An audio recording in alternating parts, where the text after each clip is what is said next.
한 주간에 핫했던 사건 사고나 과거 이슈 사건을 패널과 함께 다시 한번 되짚어보는 현장 그 사건입니다. 아파트 층간 소음으로 이웃을 살해한 사건이 또 발생했습니다. 피해자는 수개월 전부터 관리사무소에 민원을 넣었지만 사실상 방치에 화를 키웠습니다. 신유철 기자입니다. 노원구 중계동의 한 아파트 대문 앞에 출입 금지 테이프가 붙어 있습니다. 25일 오전 11시쯤 층간소음 문제로 62살 신모 씨는 윗집에 사는 63살 A 씨를 흉기로 찔러 숨지게 했습니다. 이에 앞서 신 씨는 이날 오전부터 술을 마신 채로 이웃들에게 괴성을 지르며 과민 반응을 보였던 것으로 확인됐습니다. 신 씨의 이 같은 음주 과민 행동은 수개월 전부터 이어져 왔다는 반응입니다. 싸우기 전에 이제 우리 집에 이제 우리 마누라가 잘 안 들으니까 우리 집 손님이 소리 지를 때요. 그랬더니 양반이 듣고 나오고 술 먹고 나와가지고 시끄러우면 다 먹고 그래서. 신 씨는 올해 들어 관리사무소 측에 지난달까지 3차례 정도 층간소음 민원을 제기했던 것으로 확인됐습니다. 그러나 관리사무소 측에서도 수개월째 확답을 주지 않아 화를 키웠다는 지적을 피할 수 없게 됐습니다. 이에 대해 관리사무소 측은 층간소음이 윗집에서만 발생하는 것으로 단정 지을 수 없기 때문에 모니터링을 하고 있었다고 답변했습니다.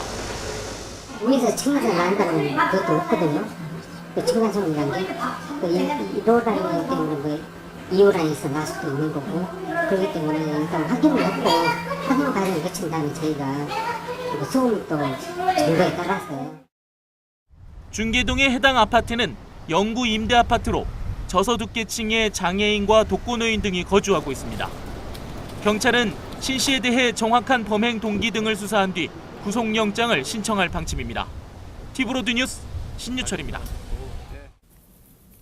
네, 오늘도 스튜디오 법무법인 금성의 이송훈 변호사 나와 계십니다. 안녕하십니까? 안녕하십니까?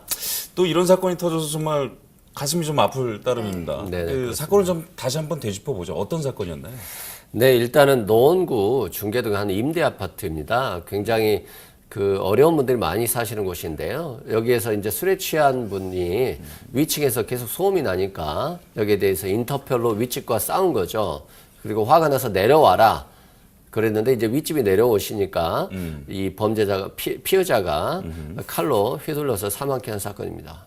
이게 굉장히 우발적인 범행으로 보이는데 당시에 음주 상태였다고요? 이게 처벌에 영향을 주나요? 네, 그렇습니다. 상당히 술을 많이 마신 상태였고요.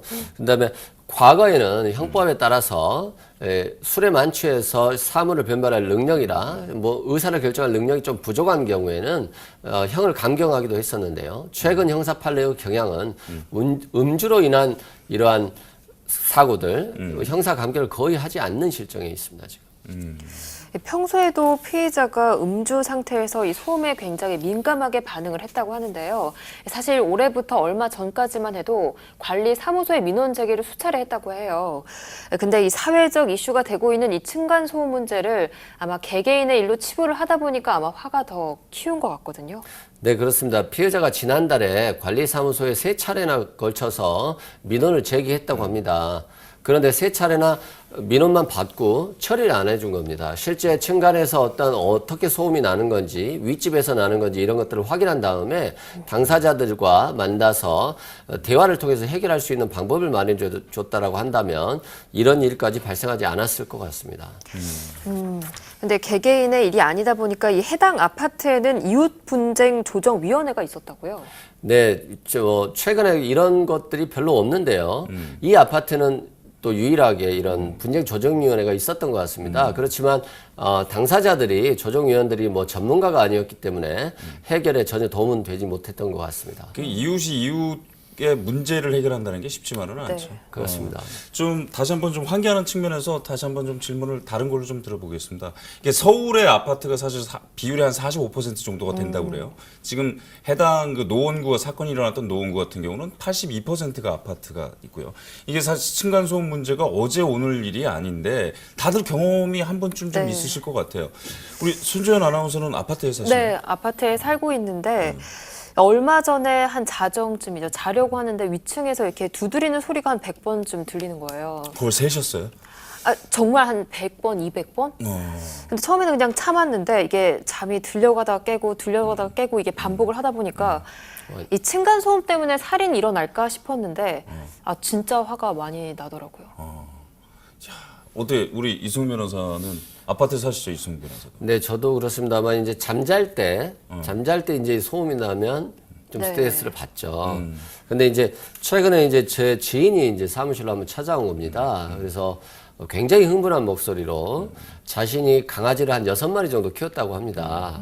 그래서 그 전에는 괜찮았는데 새로 이사 오신 밑에 집에서 계속해서 이제 항의를 한 것 같아요. 그래서 싸우고 하다 보니까 이제 이 밑에 집 분이 술만 마시면 취해서 화분을 막 던져버리기도 하고 자녀들에게 뭐 어떻게 죽여버리겠다라고 막 술 먹으면 이런 말을 하고 남편에 대해서도 좀 명예를 훼손하는 말들을 많이 했던 것 같습니다. 그래서 제가 이제 그런 부분에 대해서는 모욕죄라든가 명예훼손죄, 손괴죄 또는 뭐 협박죄 등이 적용될 수 있지만은 그것보다 더 중요한 것은 상대방이 술에 많이 취한 상태에 있을 때 이 잘잘못을 따지다라고 보면 더 큰 문제가 발생할 수 있거든요. 지금 이번 사건처럼. 맞습니다. 그래서 절대 술 마실 때는 잘잘못을 따지기보다는 술 깨고 나서 거기에 대해서 합당하게 서로 대화를 통해서 해결하는 게 가장 좋지 않을까 이런 생각이 듭니다. 저희도 이제 결혼하고 나서 쭉 아파트에서 살았는데 그 보통 이제 고층에서 많이 살았거든요.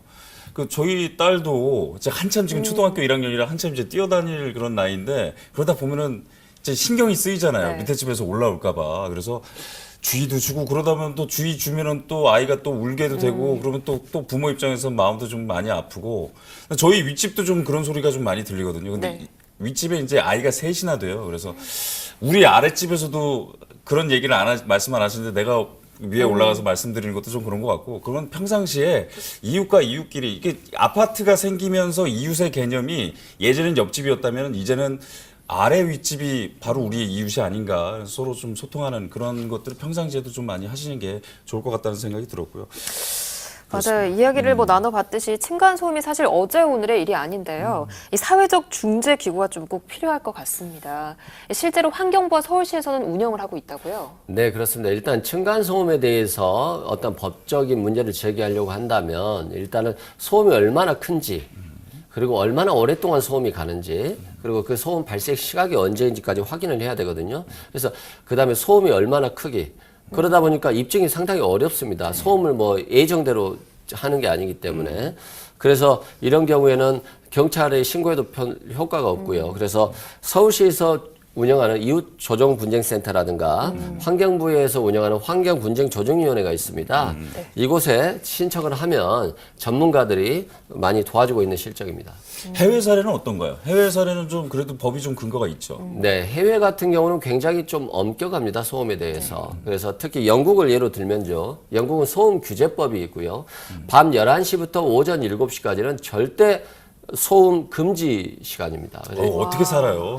이때는 절대 소음을 내면 안 됩니다. 그다음에 만약에 민원이 제기되면 행정기관이나 지방의회에서 직접 나가서 소음을 측정을 하고요. 그리고 그 소음 배제를 통보를 합니다. 소음을 하지 말라고. 근데 이걸 준수하지 않으면 형사적으로 벌금까지도 부과되고 있습니다. 이게 더불어 살아가는 사회인데 모든 걸 다 규제해버리게 되면 어떻게 살아가겠습니까? 이게 층간소음이라는 건 결국 이제 분쟁 부분이기 때문에 서로 조심하는 부분이 가장 중요하거든요. 이런 대책들이 좀 있기는 있죠. 좀 간단하게 설명을 좀 부탁드립니다. 네. 일단은 뭐 아이들이 낮에 재밌게 뛰어놀고 네. 저녁에는 빨리 재우는 게 아이들 건강에도 좀 좋습니다. 그다음에 이제 아파트 건설이나 재건축, 리모델링 많이 하지 않습니까? 이럴 때 좀 층간소음의 기준을 좀 높게 해서 서로 위에서 아이가 좀 뛰어놀더라도 좀 그 충격을 줄여줄 수 있는 그런 시공을 해야 될 것 같고요. 또 서로 간에 어느 정도 이해하는 A도 좀 갖춰주면 이런 문제가 발생하지 않을 것으로 생각됩니다. 근데 요즘 이제 핸드폰 보시면 스마트폰에 앱에 그 데시벨 측정하는 게 네. 있거든요. 그러니까 그런 걸로 평상시에 이 정도 소리는 이 정도 데시벨이구나라는 걸 좀 인지하시면서 움직이시면 그 나름대로 좀 소음을 좀 방지하는 방법도 한 키포인트가 되지 않을까 그런 생각을 좀 해봤습니다. 네, 지금까지 말씀 감사합니다. 고맙습니다. 네, 감사합니다. 자, 남이라는 글자에 점 하나를 빼면 님이 되죠. 이 남이 아니라 이웃이 되려면 먼저 소통과 배려가 필요합니다. 엘리베이터에서 나누는 간단한 인사는 소통의 시작입니다. 평소에 손쉬운 배려가 점을 떼서 이웃 간의 벽을 허물 수 있기를 바라봅니다.